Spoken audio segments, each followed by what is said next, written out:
কেমন আছেন সবাই? আশা করছি সবাই ভালো আছেন। হ্যাঁ, আমিও ভালো আছি। আমি ছাদের উপরে চলে এসেছি রান্না করতে। এরকম খোলামেলা পরিবেশে রান্না করতে কার না ভালো লাগে বলুন।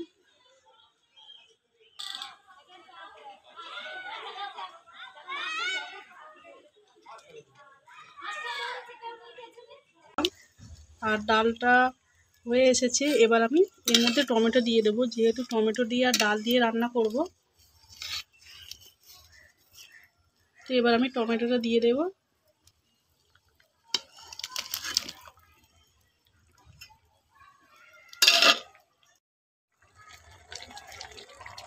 তো ডালটা এইভাবে একটু মাখিয়ে নেব, টমেটো আর ডাল একসঙ্গে। তারপর আর একটু জল দেব, জল দিয়ে একটু গাঢ় গাঢ় মতো করে নামিয়ে নেব, অবশ্যই ফুটিয়ে নেব। বন্ধুরা, ডালটা হয়ে গেছে আর এদিকে বসিয়ে দিয়েছি, আবার রান্না হবে। দেখো বন্ধুরা, ডালের সঙ্গে আলু ভাজাটাও রেডি হয়ে গেছে। তো আলুটাও ভাজা হয়ে গেছে, আর দেখালাম না।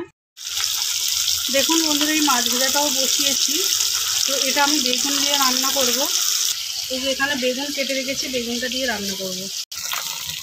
আমরা তো এই মাছটাকে সীতাপাটি মাছ বলি, কিন্তু আপনারা কী মাছ বলেন জানাবেন কমেন্টে। মাছটা খেতে কিন্তু ভীষণ স্বাদ, আর এটা বেগুন দিয়ে রান্না করলে বা ঝাল করলে ভীষণ ভালো লাগে।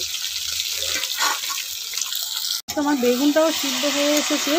এই যে এরপরে আমি জল দিয়ে দেবো, একটু নেড়ে চেড়ে নিয়ে নেব, নিয়ে তারপরে একটু জল দিয়ে দেবো, দিয়ে মাছটা দিয়ে দেবে।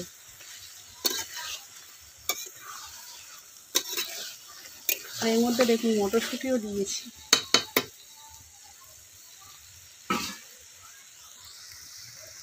মটরশুঁটিও দিয়েছি।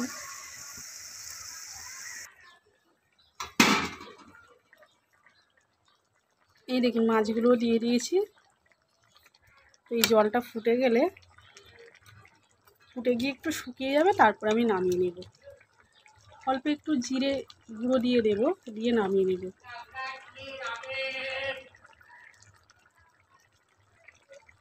তো দুপুরের খাওয়া দাওয়া সেরে এখন সন্ধে, তো সবাই একটু আড্ডা মারছি।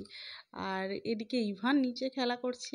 আর এই দেখুন আর এক কাণ্ড, ও কিছুতেই ক্যামেরার সামনে ও মুখটা দেখাবে না। তো আমি জোর করে ফোনের ক্যামেরাটা ওর দিকে নিয়ে যাচ্ছি, আর ও যত ওর দিকে নিয়ে যাচ্ছে তত সরে যাচ্ছে।